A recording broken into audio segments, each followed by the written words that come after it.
Welcome to Transform Now, the podcast brought to you by robotic process automation pioneer SS&C Blue Prism. Digital transformation has the potential to reshape the way companies service their customers, engage their employees, and manage their operations.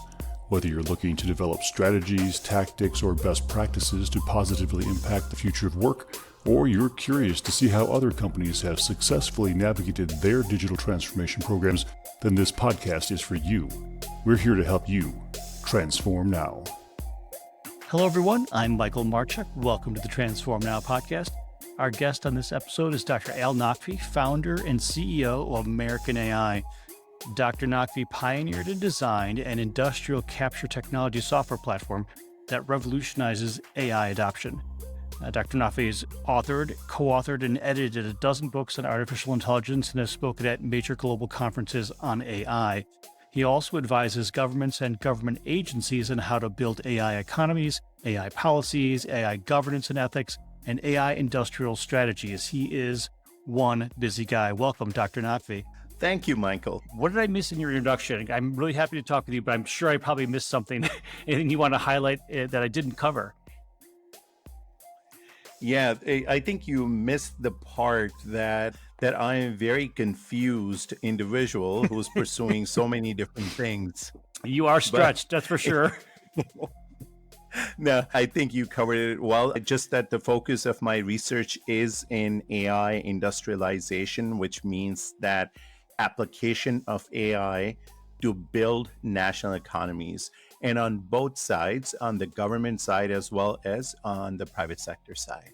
Gotcha. Now, I know we've talked about this before. Why is AI important for the U.S. government? I know with the defense departments, we can understand cybersecurity and that sort of thing, but AI has a lot more applications within the government, I suspect.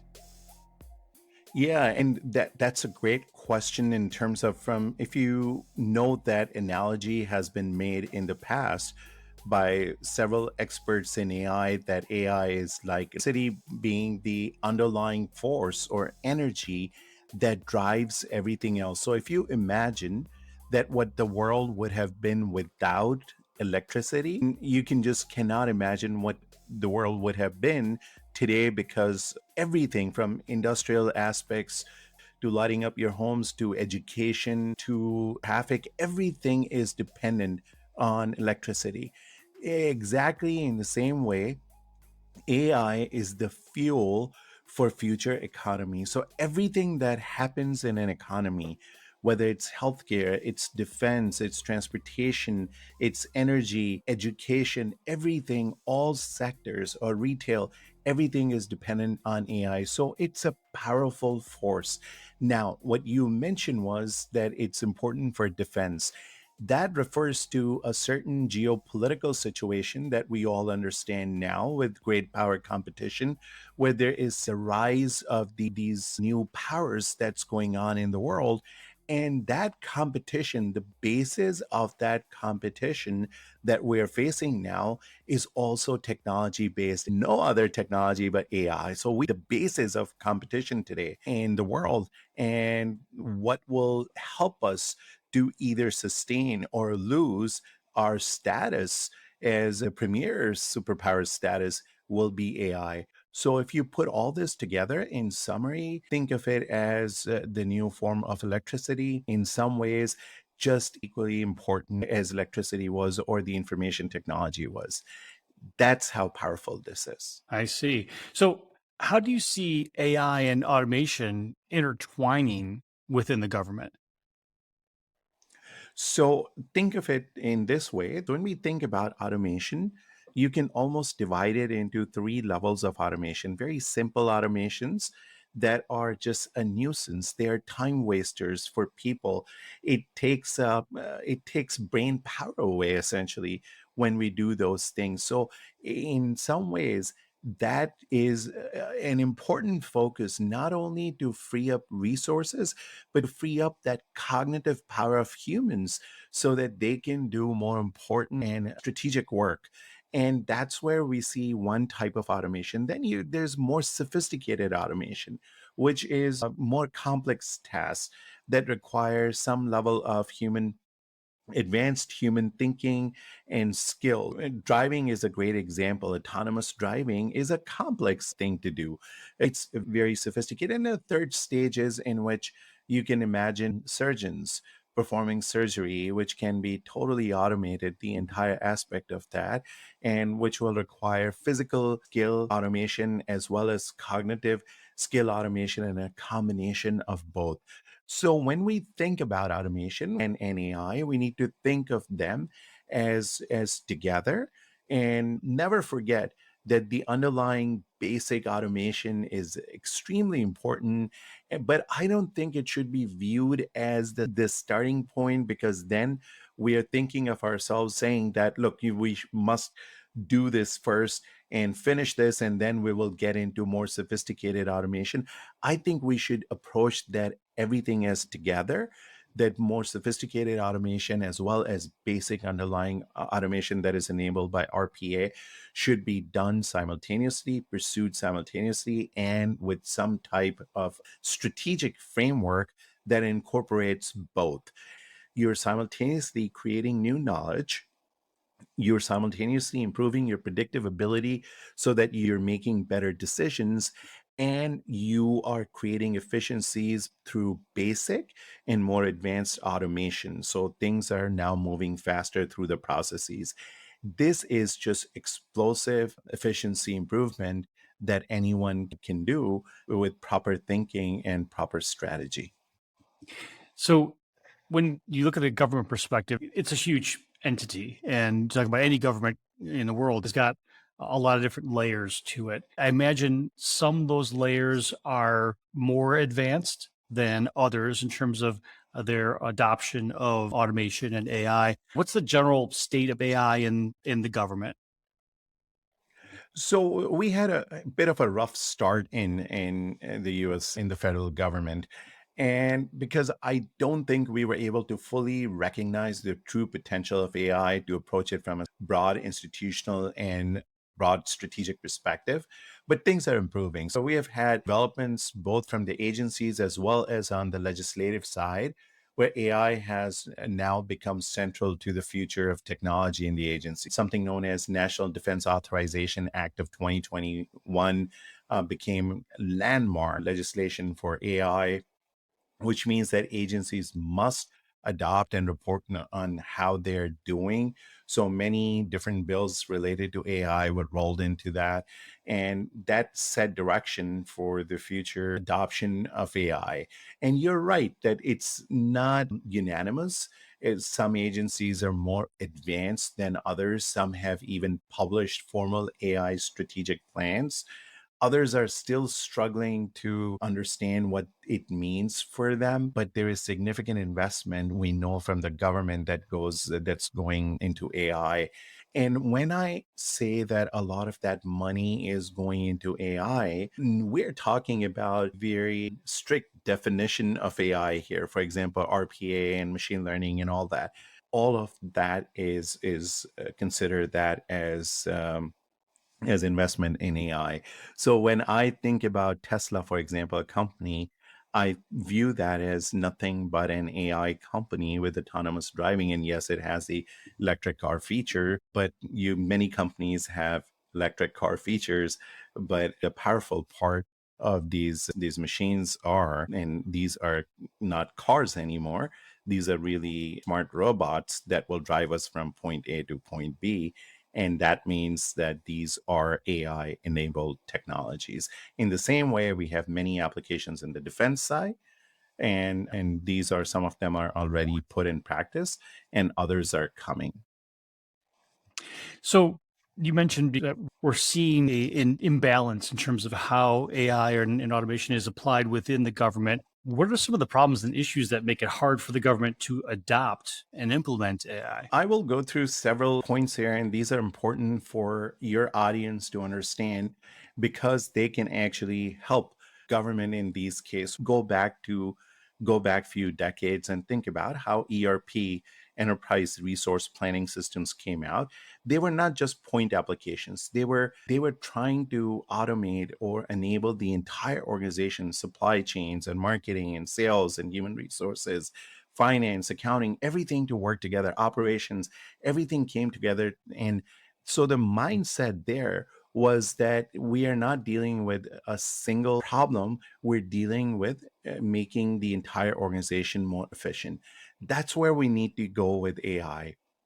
So the more we can get out of this tactical use case centric point solution mindset and focus on broad strategic transformational areas and then broad processes and think about automating them, the better for us and our government. Now, second thing is that we need to focus on industrialization and supply chain building so that when we approach automation in government, we need to think about the entire value chain that will be supporting that automation so that it's not only building capabilities in the government, but also building the entire supply base, our industrial base to support that activity. That includes education as well. I think there's a need for a more strategic education at all levels in the government so people can become better buyers of AI and they can understand their needs better. And I believe that companies such as yours should help the government envision these type of solutions. Then data management still remains problematic across agencies. That's something that needs to be improved. And finally, that existing infrastructure that governments have sometimes make it harder. For example, we don't have certain sophisticated ontologies that are needed. Our data is spread out in different areas. There are different security standards, and sometimes it's not possible to build good applications because we don't have that data. Those are some of the things that we need to overcome, and that will happen as our legacy culture changes and we become more efficient. A lot of that has to do with, I think, a type of seminars or educational programs and podcasts that you do, Michael, is to create that awareness about these issues. This is a new field, this is a new level of awareness that's coming in our country and across the world. So these programs are very helpful in doing that.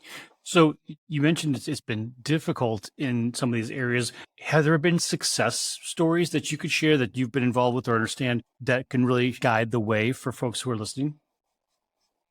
Success stories are happening, but again, they're happening at more of a project level. So there have been many successful projects, but as the more we see about strategic plans coming out from agencies and more coordinated aspects we see across different processes, I would consider that as a success. We have not seen that level of building an entire agency, for example, around AI concept yet. Although we have seen that in the private sector, where, for example, Amazon has declared that in some ways, so did Walmart, that they will be building the entire companies around AI. And that was a powerful vision statement. So we need to get there, but there are many successes at project level that have come out. Government has automated things, and VA has automated things, NIH has automated things, DoD obviously have done successful automations in many areas. There have been efficiency improvements, cost cutting. But what I would like to see is to have an entire agency transformation program broken down into various processes and new types of processes that will be introduced, and then developing and tying in a broad strategy that will bring in suppliers to achieve that kind of monumental automation and AI. So I think that that's, if I can answer your question in really quickly, is that the progress has been there, but it's still at a tactical level. We need to take it at a transformational strategic level. Who do you see would drive that? Is it at the agency level where someone at the agency would be able to drive that strategy, or where does that come from? Where does that strategy come from? So this strategy needs to come from obviously a combination of academia, supply base, as well as the government there. But what we have seen is that the vision setting from the academia has been very tactical also, because academics come from different research areas. They are specialists in their own. You will have machine learning experts, and you will have RPA experts and those kinds of things. And then you have companies also. Supply base is pretty spread out in different areas. And there are many suppliers who lack authenticity or experience. So people are making claims all over they can do AI, but when you really look under the hood, there's not much of AI or even RPA going on there. They don't have that strategic patience that you need and how to navigate through the complexity of government contracting. It's a very complex space and it requires significant patience. So they have to develop those capabilities. We see legacy companies in AI still having a hold over all the major deals that come out. So these innovation firm companies, innovative suppliers of AI and RPA, they usually have to take this back position. And they, as the primes are still the legacy firms, who allocate then business to them. And so they get a smaller part of the deal. And that is probably less motivating for them when they see alternative opportunity areas. And for example, in financial services or healthcare and the private sector. So they don't allocate as many resources to build on the government side, even though I believe that government side is far bigger and far more lucrative than on the commercial side, at least as we go forward, as our country's needs are changing. I think we will see a huge increase on that side. So I believe that this level of education and awareness building, it should come from the supply base as much as possible. And because it's good for them, it's good for the country, it's good for their customers, and that's where I think that this market should evolve to. So you made a good point, which is something that I know I've seen when we're dealing with our government clients, that from the commercial side, commercial industry, generally speaking, they move a little faster. They also have a incentive to become more efficient and or to do things differently to be able to compete, where government doesn't necessarily have those same kinds of pressures. So when you look at the activities that are coming from these vendors or suppliers that are helping the government, who likely will also be helping commercial industries, how do those vendors bring ideas back into the government to help them expand or grow to see these new things, especially if you're saying the academia side is not necessarily providing that same level of growth or potentially not the same kind of impact that we've seen on the commercial side? Yes, let's take a step back and address one thing that you said, which is important, is that these companies, when they are providing this awareness building, what part of that is their responsibility? And also that it's a different approach than that you apply in private sector. Private sector sales, even though they're good, I believe that suppliers should focus in a strategic way on these government sales by understanding that this is a completely different way to sell, a completely different way to contract, a completely different way for business development, and acknowledge that. And once they acknowledge that, then internally, they should start building those capacities. And you mentioned something, you said there's competitive pressure on the business side. But we should understand, and that's the area where I think it's important to bring China in, is that there is significant competitive pressure on the government side also. It's just that we need to start expressing that and have open conversation about that we do need to move fast and we do need to move forward. And there is urgency in doing that if we want to sustain and maintain our global leadership position. Going back to your question now, that what we see is that at the front end of this value chain are the legacy players. So these are government contracting firms from DC area with 30, 40 years of experience in selling to the government. They have been there forever. They understand all the little things. They can navigate their way through this puzzle. But those are the capabilities that I believe innovative firms would need to develop internally if they want to get a bigger share of the market, as well as also they want to help their countries in the best possible way. Because, and then for legacy companies also, I think legacy companies need to transform into more innovation centric companies instead of just being the upfront selling arm of services who can then find these platform players as suppliers. So now, what does that mean for innovative companies? How can they help their country in the best possible way? And also capture this business in the most profound way?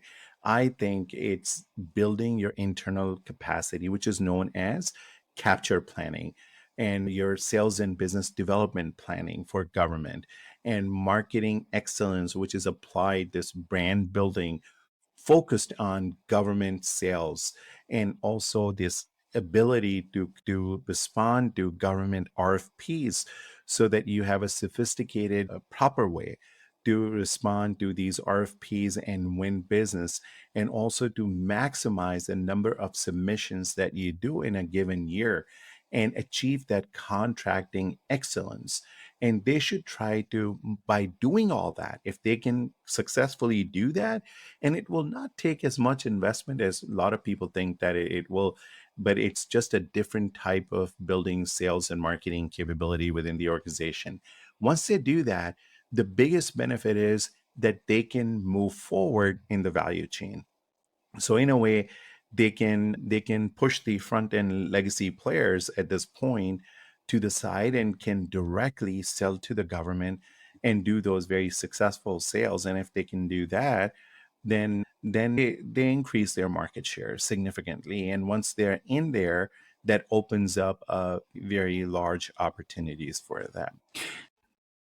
So I would agree that there's massive opportunity for private sector firms to help the government become more efficient and to compete.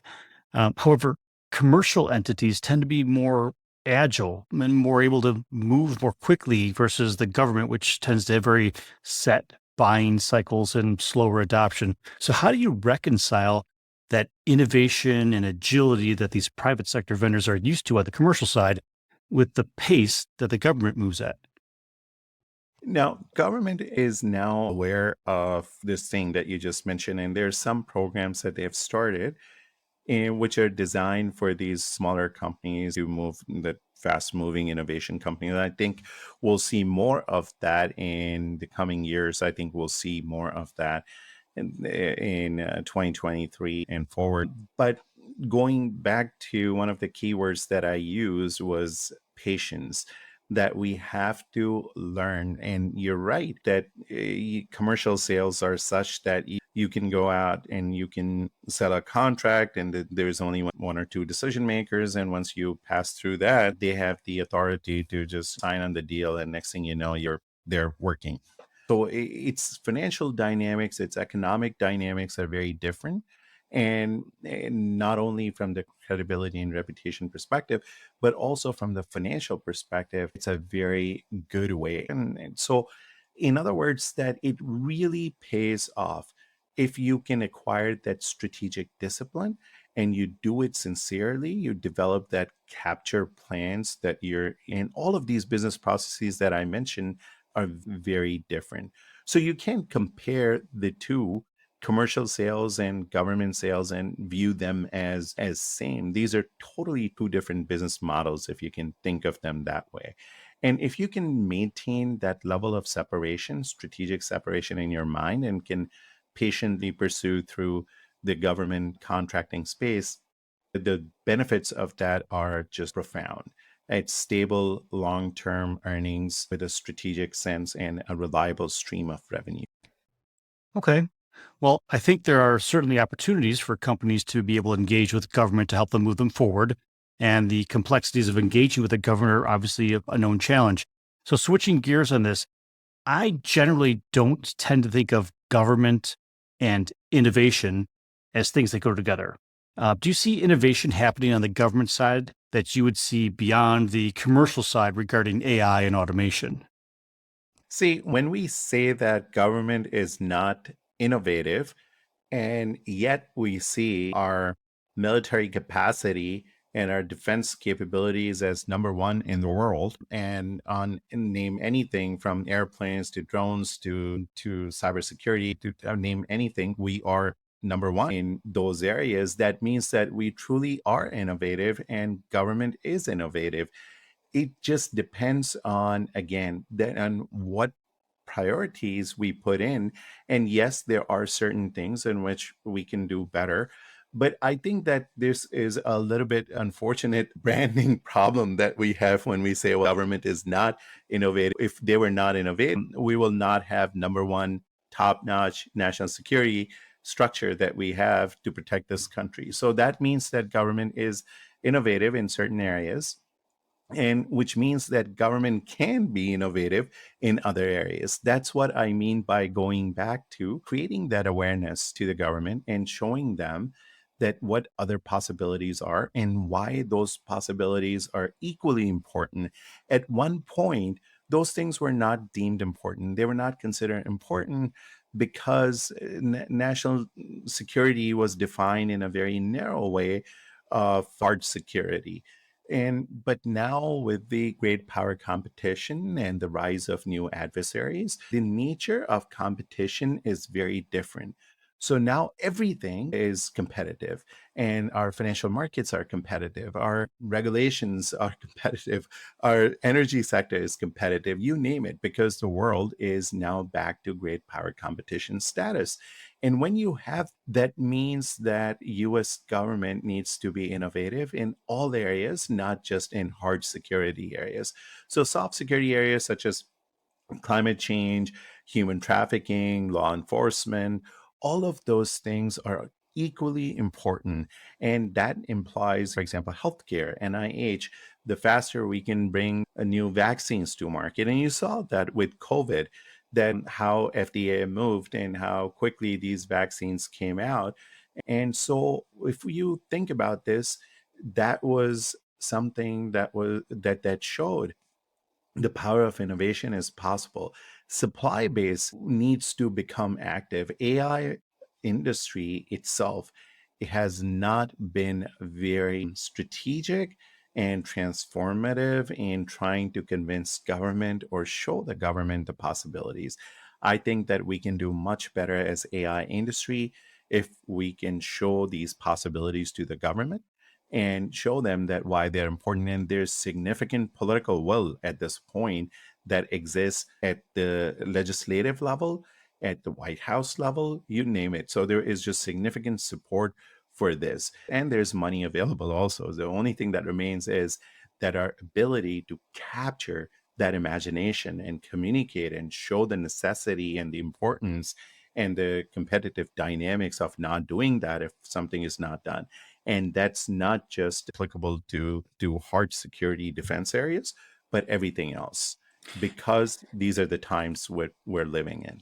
So you did mention, I appreciate the clarification on the sort of imbalance where we do have exceptional amounts of innovation happening in very narrow areas, but then more broadly speaking, it's a hit or miss across the other agencies within the government. And then we've been speaking to federal government, but we'll even go down to state and local governments where they have similar needs, perhaps not on the defense side of things, but they have similar needs in terms of they process their taxes, they process the healthcare records, they process a whole lot of other activities that are still not embracing that kind of AI innovation. How do we as a corporate environment or as citizens help the government to embrace this on all levels?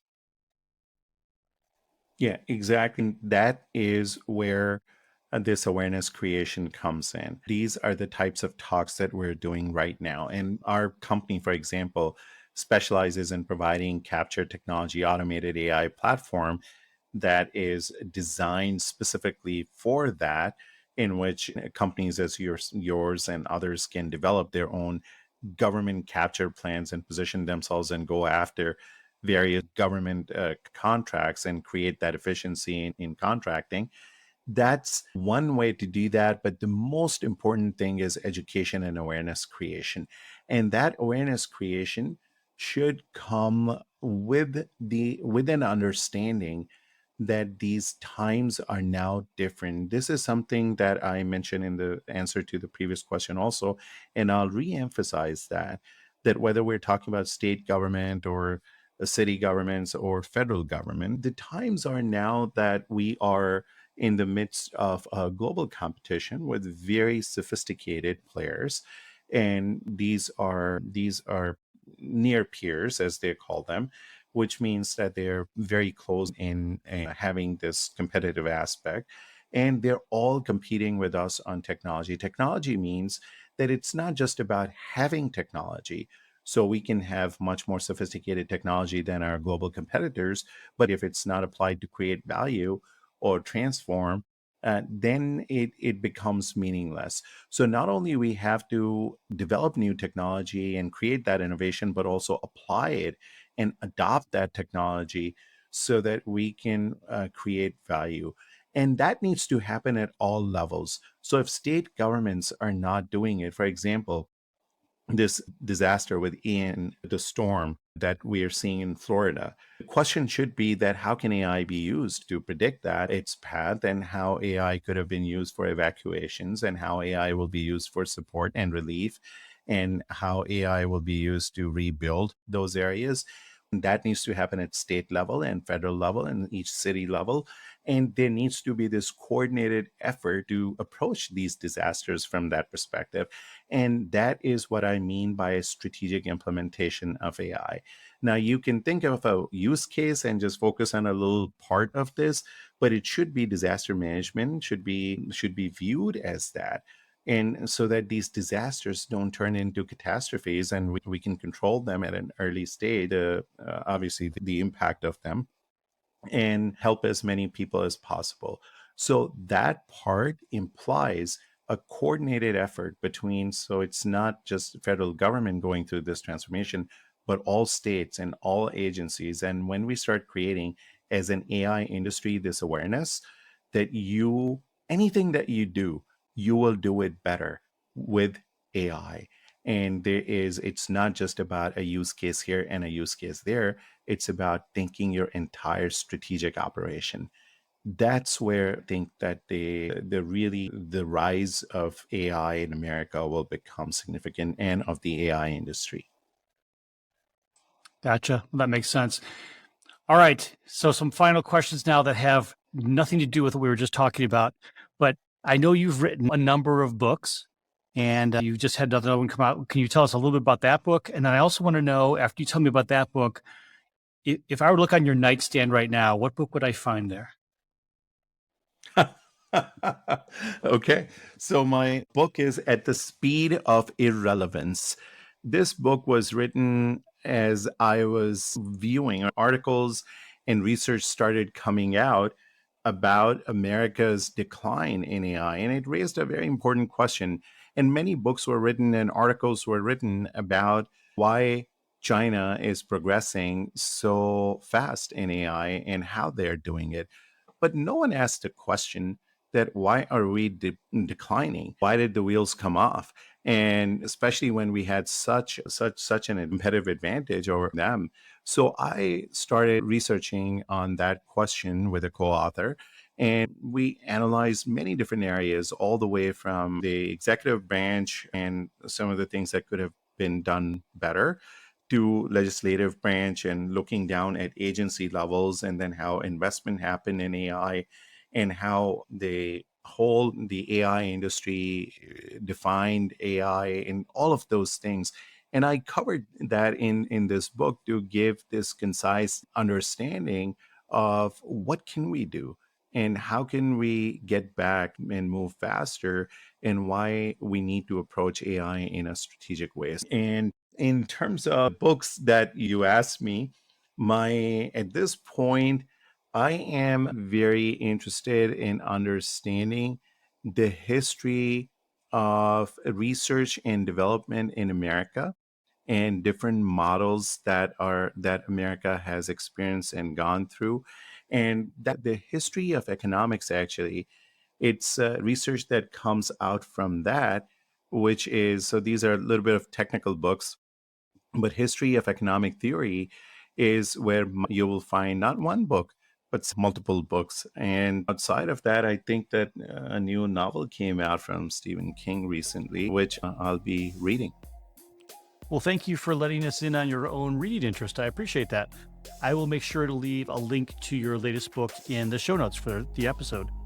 Dr. Naqvi, I really appreciate you joining us today and providing your insights on how governments are using AI and what we can look forward to. Thank you for sharing your thoughts with us today. Thank you, Michael. Thank you so much. Always great to talk to you. Thanks for tuning in to Transform Now. For more insightful discussions on digital transformation and more, check out our podcast channel where you'll find all of our previous episodes. And to make sure you never miss an episode, subscribe to the show on your favorite podcast player. And if you like what you've heard, please leave us a review. For more information about digital transformation and the future of work, check out blueprism.com to learn how SS&C Blue Prism's digital workforce is enabling enterprise transformation now.